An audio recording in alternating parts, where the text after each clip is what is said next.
We love you. You're very special. Now, as cleanup and recovery begins, a rising chorus of recrimination from a Republican congressman. All indications are that the president has become unmoored, not just from his duty, nor even his oath, but from reality itself. A Republican governor. I think there's no question that America would be better off if the president would resign or be removed from office.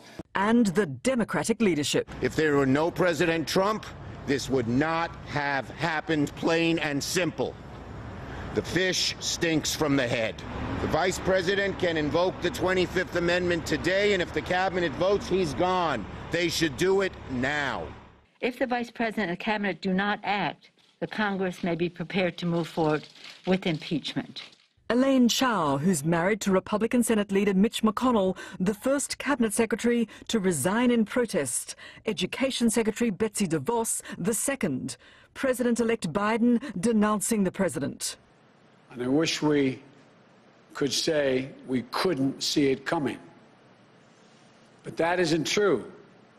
We could see it coming.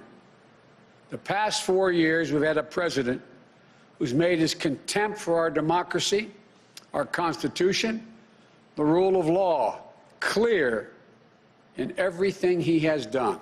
What's the point of stopping? In the wake of the abject failure of security, the top 3 officials charged with protecting Capitol Hill stepping down. The FBI and Washington, D.C. police appealing to the public. There are a lot of people that are on the that we have listed on our website. There are a lot of people that are in these images, and we know that there are people across this country who can identify these individuals. In his latest video, President Trump dropping his long-standing claim the election was stolen. A new administration will be inaugurated on January 20th. My focus now turns to ensuring a smooth, orderly, and seamless transition of power. Serving as your president has been the honor of my lifetime. And to all of my wonderful supporters, I know you are disappointed, but I also want you to know that our incredible journey is only just beginning. But as America surveys the damage, the president's change of tone dismissed by many on Capitol Hill. But the most important thing is to end this nightmare before he can do any more damage to our country. USA! The capital of the United States to remain under public emergency declaration until the day after Joe Biden's inauguration. And joining me now with the latest is SBS reporter Prue Lawan. Good evening, Prue. The Democrats sound furious, but what would actually need to be done to remove Donald Trump as president? A very good evening to you, Catalina. They are absolutely furious. They are becoming more furious, and one suspects that after the confirmation just an hour ago of the passing of police officer Brian Siednick in the melee in the Congress yesterday, that they have every reason to become more angry. So the 2 mechanisms to get rid of a president are the following. The 25th Amendment, it was brought into existence after the assassination of John F. Kennedy. It is not normally designed for this particular purpose. For example, it was used when Ronald Reagan had colon surgery. But in this instance, what would actually have to happen? Well, Mike Pence, the vice president, would have to get a majority of the cabinet. We just saw that 2 cabinet secretaries have resigned. He would have to get a majority to write a declaration that would go to both chambers of Congress saying the president is not fit. Complication number 1, the president, Donald Trump, can immediately write back to them his own declaration and say, I'm just fine. So then Pence and cabinet, a majority of cabinet, would have to do it again, a second declaration.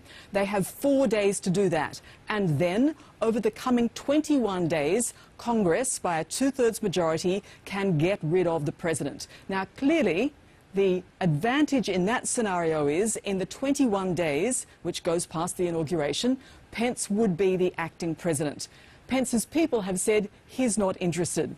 But what we know, of course, from yesterday is that even 4 hours is a very long time in US politics. Just quickly, the other one, we already know it, it's impeachment. Trump was impeached by the House this year, but then you have to have a trial in the Senate. It takes time, and more importantly, 2/3 of the Senate would need to convict. Chances are Donald Trump remains the president until noon on January 20.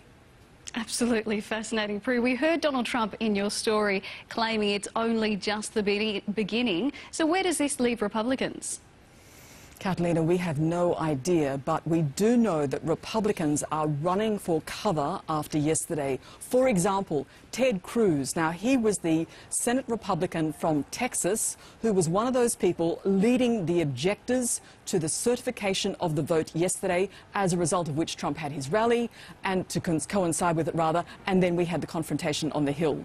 Very, very interestingly today, the Department of Justice has refused to rule out pursuing charges against Trump if that were merited. The New York Times is also reporting that in recent days since the election, Trump has been talking to his people in the White House about giving himself a full pardon. He has already tweeted as far back as 2018 that he has the full right to do so. Of course, no one else in presidential history has ever tried to do that. It has not been tested. But as we know, this president has tested many norms.